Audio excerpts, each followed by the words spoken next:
दोस्तों, प्रयागराज के कुंभ मेले के दौरान पूरी दुनिया से साधु, संत, नागा और अवधूत पधार रहे हैं।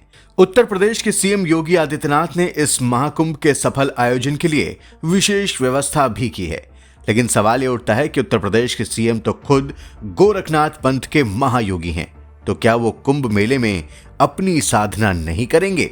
तो आज द कर्मा आपको लेकर जा रहा है कुंभ मेले के उस खास स्थान पर, जहां से खुद सीएम योगी न केवल कुंभ मेले पर निगरानी रखेंगे, बल्कि वहीं रहकर कुंभ मेले में वो अपने गुरु गोरखनाथ जी और भगवान भोलेनाथ की साधना भी करेंगे।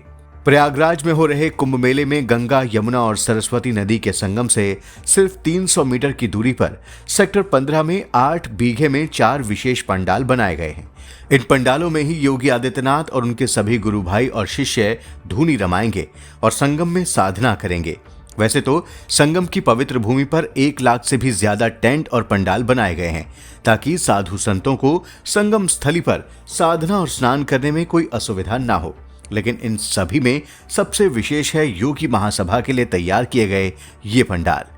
इसे योगी महासभा का पंडाल कहा जाता है। इसी में 2 पंडालों को विशेषकर योगी आदित्यनाथ के लिए बनाया गया है। वैसे तो योगी महासभा पिछले कई वर्षों से संगम में अपने गोरखनाथ पंथ के साधुओं और संतों के लिए पंडाल लगाता रहा है, लेकिन इस बार तो उत्तर प्रदेश के मुख्यमंत्री भी वही हैं जो गोरखनाथ पीठ के प्रमुख महंत हैं, यानी योगी आदित्यनाथ। इन पंडालों को जर्मनी के विशेष हैंगर तकनीक से बनाया गया है। यहाँ पर विशेष रूप से इंटरलॉकिंग सड़कें भी बनाई गई हैं, जो किसी भी पंडाल के आसपास नहीं हैं।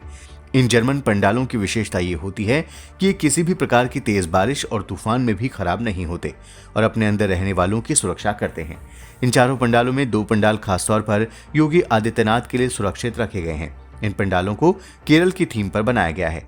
इन पंडालों में योगी आदित्यनाथ के लिए खासतौर पर पूजा घर और लाइब्रेरी बनाई गई है, जिसमें रहकर योगी आदित्यनाथ अपनी गुप्त साधना करेंगे। दूसरे पंडाल में उनके लिए मीटिंग रूम बनाया गया है, जिसमें बैठकर योगी आदित्यनाथ मेला अधिकारियों के साथ कुंभ के हालात और व्यवस्था का जायजा लेंगे। कहा जा रहा है कि योगी महासभा के पंडाल में योगी आदित्यनाथ करीब 3 दिन के लिए रुकेंगे और यहीं रहकर वो अपनी गुप्त साधना करेंगे। एक तरह से कहा जाए तो यहीं से योगी की साधना और सरकार दोनों चलेंगी। कहा यह जा रहा है कि गोरखनाथ के पीठाधीश्वर योगी आदित्यनाथ की तरफ से भंडारे का आयोजन भी किया जाएगा, जिसका खर्च सरकार की तरफ से नहीं बल्कि योगी आदित्यनाथ के गोरख मठ की ओर से किया जाएगा। इन पंडालों को योगी महासभा संचालित करती है। गोरखनाथ पीठ के पीठाधीश्वर होने के नाते योगी आदित्यनाथ ही योगी महासभा के भी अध्यक्ष हैं। इस महासभा में 2 गद्दी हैं, एक गुरु गोरखनाथ जी की तो दूसरी भगवान भोलेनाथ शिव जी की। योगी महासभा की स्थापना 1939 में गोरखनाथ पीठ के पीठाधीश्वर ब्रह्मलीन महंत दिग्विजयनाथ जी ने की थी। वो आजीवन इस महासभा के अध्यक्ष रहे। इसके बाद उनके उत्तराधिकारी और शिष्य महंत अवैधनाथ जी जब गोरखनाथ पीठ के पीठाधीश्वर बने तो साल 1969 से अपनी समाधि के पूर्व तक वही इस योगी महासभा के भी अध्यक्ष रहे। महंत अवैधनाथ जी के ब्रह्मलीन होने के बाद से योगी आदित्यनाथ जी ही योगी महासभा के अध्यक्ष हैं। जब से योगी महासभा की स्थापना हुई है, तब से हर एक कुंभ में गोरखनाथ पीठ की तरफ से योगी महासभा कुंभ के मेले में अपने शिविर लगाती है।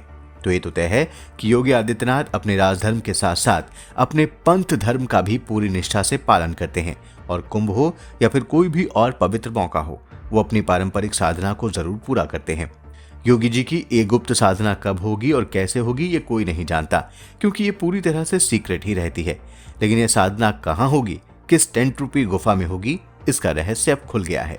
अब देखते हैं कि इस गुप्त कमरे में योगी की साधना देश और दुनिया के लिए सनातन धर्म की तरफ से क्या संदेश लाती है। लेकिन फिलहाल तो आपको हमने इस बारे में पूरी जानकारी दे दी है। तो उम्मीद है कि आपको हमारा ये जानकारी से भरा वीडियो जरूर पसंद आया होगा। तो आपसे रिक्वेस्ट है कि कुंभ को लेकर हमारी की गई इस मेहनत के बदले आप हमारे इस वीडियो को जरूर लाइक करें और सनातन की सेवा करने का हमारा हौसला बढ़ाने के लिए आप हमारे चैनल द कर्मा को जरूर सब्सक्राइब करें। जय सनातन।